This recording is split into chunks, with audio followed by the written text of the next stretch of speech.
하나님 아버지의 사랑과 우리 주 예수 그리스도의 은혜와 평강이 저와 여러분 심령 속에 말씀과 성령님으로 충만하시기를 우리 주 예수 그리스도 이름으로 간절히 축원합니다. 오늘은요, 신약성경 베드로전서 3장을 본문으로 해서요, 그리스도인 삶의 원리와 다시 재림하시는 주 예수님 그리스도라는 제목으로 저와 여러분이 하나님의 말씀을 받도록 하겠습니다. 먼저 1절인데요. 아내된 자들아 이와 같이 자기 남편에게 순복하라. 이는 혹 도를 순종치 않는 자라도 말로 말미암지 않고 그 아내의 행위로 말미암아 구원을 얻게 하려 함이니 남편에게 순복하라. 자, 아내된 자들에게 주신 제일 첫째 교훈은요. 남편에게 순복하라는 것입니다. 아내가 남편에게 순종할 때에 좋은 처지, 좋은 환경에서 뿐만이 아니라 어려운 처지와 나쁜 환경에서도 잘 순복해야 하고 남편이 잘해줄 때나 잘해주지 못할 때에도 변함없이 순복해야 합니다. 그렇게 하면 남편이 혹 도를 순종치 않는 자, 즉 믿지 않는 자라도 그 아내의 아름다운 행위로 말미암아 감화를 받고 예수님을 믿고 구원을 얻게 됩니다. 이 말씀은 또한 아내뿐만이 아니라 모든 사람에게 주는 교훈이기도 합니다. 왜냐하면요, 고린도전서 11장 3절에 보시면요, 각 남자의 머리는 그리스도요, 여자의 머리는 남자요, 그리스도의 머리는 하나님이시라 라고 했기 때문입니다. 여기에서 머리는 웃사람을 가리킵니다. 그러므로 이 도리는 모든 사람에게 주신 교훈도 될 수 있는 것입니다. 그러므로 여자뿐만이 아니라 남자들도 자기 머리인 웃사람을 잘 순복하여야 합니다. 말로 말미암지 않고, 자, 아내가 남편에게 말로 전도하지 않아도 남편을 잘 순종하고 아름다운 행위를 보여주면 남편이 감동을 받아 아내가 믿는 예수님을 믿고 구원을 받게 된다는 말씀입니다. 2절인데요. 너희의 두려워하며 정결한 행위를 봄이라. 아내가 하나님을 두려워하며 정결한 행위를 가질 때에 그것을 본 남편이 감화를 받게 됩니다. 그러므로 아내가 항상 하나님을 두려워하며 정결한 행위를 가지면 남편에게 가장 좋은 전도가 되고요. 이 세상과 오는 세상에서 큰 복을 받습니다. 3절과 4절인데요. 너희 단장은 머리를 꾸미고 금을 차고 아름다운 옷을 입는 예모로 하지 말고 오직 마음에 숨은 사람을 온유하고 안정한 심령에 썩지 아니할 것으로 하라. 이는 하나님 앞에 값진 것이니라. 자, 아내에게 주신 둘째 교훈은요. 속 사람을 단장하라는 것입니다. 아내는 겉사람보다 속 사람을 단장하는 것이 중요합니다. 속 사람은 마음에 숨은 사람, 즉 인격을 가리킵니다. 아내가 속 사람이 올바로 되지 못하면 아무리 금가락지를 끼고 아름다운 옷을 입고 화장을 잘 하여 예모를 아름답게 꾸몄다고 해도 그것은 마치 돼지코에 금고리와 같다고 말씀하십니다. 그러한 아내가 있는 가정은 평생 다툼과 불화가 끊이지 않고 신앙을 올바로 지키지 못합니다. 마음에 숨은 사람을 단장하는 법은 몇 가지가 있는데요. 첫째로 온유해야 합니다. 온유는 예수님 그리스도께 속한 성품인데요. 아내는 특히 말과 태도와 마음이 온유해야 합니다. 그래서 잠언 15장 1절에 보시면요. 유순한 대답은 분노를 쉬게 하여도 과격한 말은 노를 격동하느니라고 했습니다. 여자는 언제나 유순한 말과 유순한 대답을 하고 부드러운 태도로 행동해야 합니다. 유순한 말은 온유한 마음에서 나옵니다. 그러므로 여자는 예수님의 온유를 배워 나가야 합니다. 두 번째는요, 안정된 심령을 가져야 합니다. 안정된 심령은 신령한 생활에서 나옵니다. 아내가 영적 세계에 들어가 하나님 안에 살고 하나님과 교통하는 생활을 해야 안정된 심령을 가질 수가 있습니다. 그러므로 항상 기도에 힘쓰고 신령한 세계에 들어가도록 힘써야 합니다. 안정한 심령은 하나님 앞에 값진 것이므로 하나님의 축복이 임하게 되고요. 남편과 가정에 행복을 주는 것입니다. 5절인데요. 전에 하나님께 소망을 두었던 거룩한 부녀들도 이와 같이 자기 남편에게 순복함으로 자기를 단장하였나니. 자, 이스라엘 역사상에 나타난 훌륭한 부녀들은 겉사람을 단장하는 것이 아니고요. 남편에게 순복하며 안정한 심령을 가지고 하나님께 소망을 두고 살았습니다. 6절인데요. 사라가 아브라함을 주라 칭하여 복종한 것 같이 너희가 선을 행하고 아무 두려운 일에도 놀라지 아니하므로 그의 딸이 되었느니라. 자, 아내에게 준 세 번째 교훈은요. 남편을 경외하는 것입니다. 사라가 남편인 아브라함을 한두 번이 아니라 일생 동안을 주로 모시고 복종하였습니다. 이것이 신앙으로 사는 아내의 그리스도 예수님 은혜 안에서의 표본이라고 할 수 있습니다. 선을 행하고 아무 두려운 일에도 놀라지 아니하므로 그의 딸이 되었느니라. 자, 아브라함이 본토와 친척과 아비집을 떠나 일생 동안 하나님의 말씀만 따라서 신앙의 길을 걸어갔습니다. 그때에 두려워할 일과 놀랄 만한 일이 많이 있었지만 사라는 그 모든 일에 두려워하거나 놀라지 않고 남편을 복종하며 그 신앙의 길을 잘 따라갔습니다. 그것이 곧 사라가 행한 선입니다. 이와 같이 오늘날 아내들이 신앙의 길을 걸어가면 사라의 딸이 됩니다. 신앙으로 걸어가는 인도자를 두려움으로 잘 따라가고 순종하며 봉사하는 성도는 아브라함의 자녀가 됩니다. 7절인데요. 남편 된 자들아 이와 같이 지식을 따라 너희 아내와 동거하고 저는 더 연약한 그릇이요 또 생명의 은혜를 유업으로 함께 받을 자로 알아 기이 여기라. 이는 너희 기도가 막히지 아니하게 하려 함이라. 남편에게 주신 첫째 교훈은요. 아내를 사랑하라는 것입니다. 지식을 따라 너희 아내와 동거하고. 자, 남편에게 주신 둘째 교훈으로서 이 지식은 아내가 연약한 그릇임을 아는 지식입니다. 여자는 남자보다 신체 구조나 마음, 생각하는 것이 연약합니다. 남편들은 이것을 올바로 알고 아내들의 입장을 이해해 주며 거기에 맞추어 동거하라는 것입니다. 연약한 그릇은 함부로 취급하면 흠이 생기기 쉽고 깨지기 쉽습니다. 그러므로 남편은 연약한 아내에게 지나친 언사나 행동을 삼가하며 연약한 아내에게 손해나 상처를 주지 않도록 해야 합니다.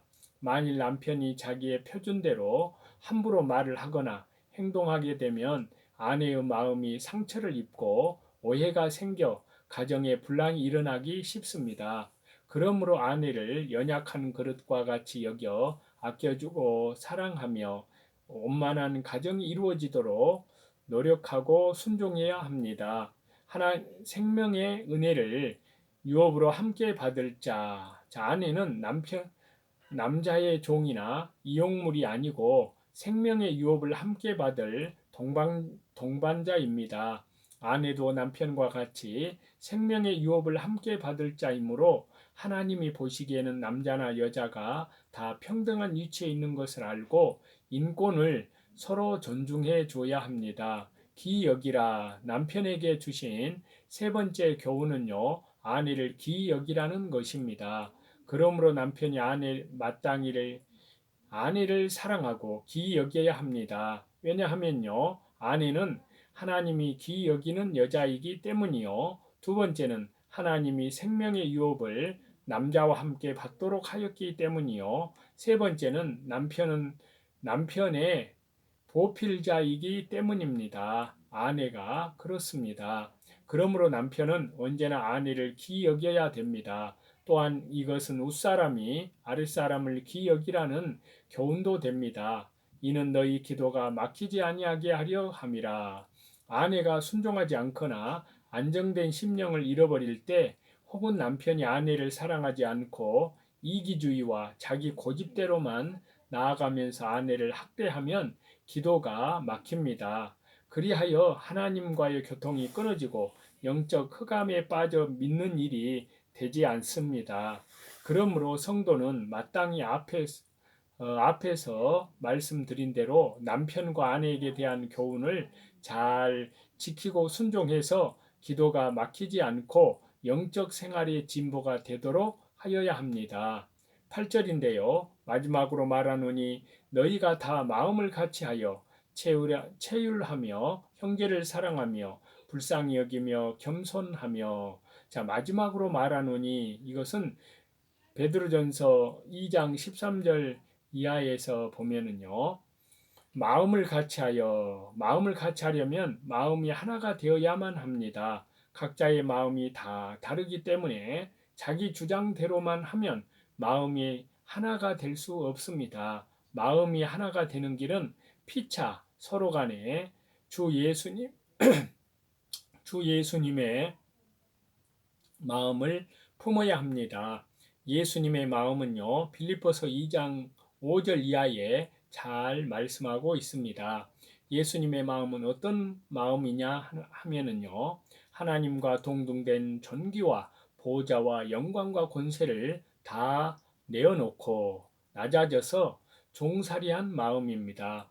부부도 각자가 자기의 자존심과 자기의 영광과 권세를 다 내어놓고 서로 종살이하는 마음을 가지면 마음이 하나 되고 화목할 수 있습니다.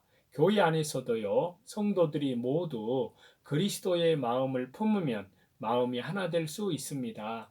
체휼이란 동정심을 가지는 것인데요. 성도가 서로 동정하며 한 걸음 더 나아가서 형제를 진정으로 사랑하는 마음을 가져야 합니다. 불쌍히 여기며 다른 사람을 불쌍히 여기는 마음은 큰 위로와 도움을 주게 됩니다. 성도가 남을 불쌍히 여기며 악한 자라도 미워하지 않고 또 불쌍히 여길 줄 알아야 합니다.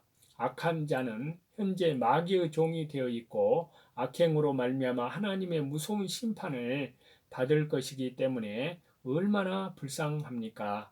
그러므로 악한 자가 우리를 대적할지라도 그를 미워하거나 섭섭하게 생각하지 않고 불쌍히 여깁니다. 겸손하며 성도는 예수님의 겸손을 항상 배워 나가야 합니다. 겸손은 남을 자기보다 낮게 여기고 자기를 낮추는 것입니다. 자기를 남보다 낮게 여기며 남을 무시하는 것은 교만한 증거입니다. 누구나 형제의 눈 속에 있는 티를 보기 전에 자기 눈 속에 있는 들보를 볼 줄 알아야 겸손해집니다. 성도는 항상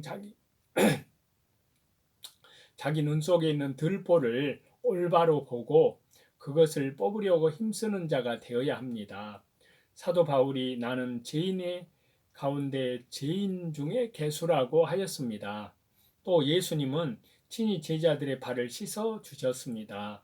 우리도 예수님의 겸손을 배워 나가야 믿음을 지킬 수가 있습니다. 9절인데요. 악을 악으로 욕을 욕으로 갚지 말고 도리어 복을 빌라. 이를 위하여 너희가 부르심을 입었으니 이는 복을 유업으로 받게 하려 하심이라. 이 9절 말씀은 대적하는 온수에게 성도가 어떻게 행하여야 될 것인지에 대한 교훈인데요. 성도는 악한 자를 대적하지 말고 도리어 복을 빌어야 합니다. 이를 위하여 너희가 부르심을 입었으니 성도가 하나님께 부르심을 입은 것은 악한 자들에게까지 하나님의 빛을 나타내기 위한 것입니다. 악한 자가 성도를 욕하고 대적할 때에 성도는 그를 축복해 주어야 자신의 영이 살고 하나님의 빛이 비추어 나갑니다. 이것이 성도가 선교를 이루어 나가는 법이요 참으로 승리하는 길입니다. 이것은 또 복음이 전파되어 나가는 길이요 복을 유업으로 받는 길입니다. 이는 복을 유업으로 받게 하려 하심이라. 성도가 악한 자를 대적하지 않고 오히려 축복해주면 유업으로 받을 복이 커진다는 것입니다. 성도가 믿음을 써서 악한 자를 위해 기도해주며 선을 베풀면 자신의 믿음이 커지고 영혼이 자라납니다. 그러므로 그 성도가 하늘에서 받을 유업이 그만큼 커집니다. 이와 같이 선으로 악을 이겨서 하나님 나라 본국의 기업이 커지는 것은 먹는 자에게서 먹는 것이 나오고 강한 자에게서 단 것이 나오는 것과 같다 하겠습니다. 사자와 같은 악한 자가 우리 성도를 삼키려 할 때 그들을 선으로 이기면 거기에서 우리의 영혼이 자라나며 영적 만족을 얻게 됩니다. 이것이 영의 양식을 먹는 것이요. 강한 자, 악한 자에게서 단 것이 나온 것입니다. 그러므로 우리는 악에게 지지 말고 선으로 악을 이겨나가야 합니다. 그러므로 저와 여러분은 참된 생명의 복음을 증거함에 있어 어떠한 핍박을 받더라도 주님의 지상 명령에 오직 믿음으로 순종함으로 주 예수 그리스도의 십자가의 보혈 영원한 속량함을 힘입어서 날마다 자기를 부인하고 날마다 자기 십자가를 지고 날마다 회개에 합당한 아름다운 삶으로 열매 맺는 그리스도의 순결한 믿음의 정절을 지키는 강하고 담대한 믿음으로 주 예수 그리스도의 재림을 향하여 나아가시는 저와 여러분이 다 되시기를 다시 재림하시는 우리 주 예수 그리스도 이름으로 간절히 축원합니다.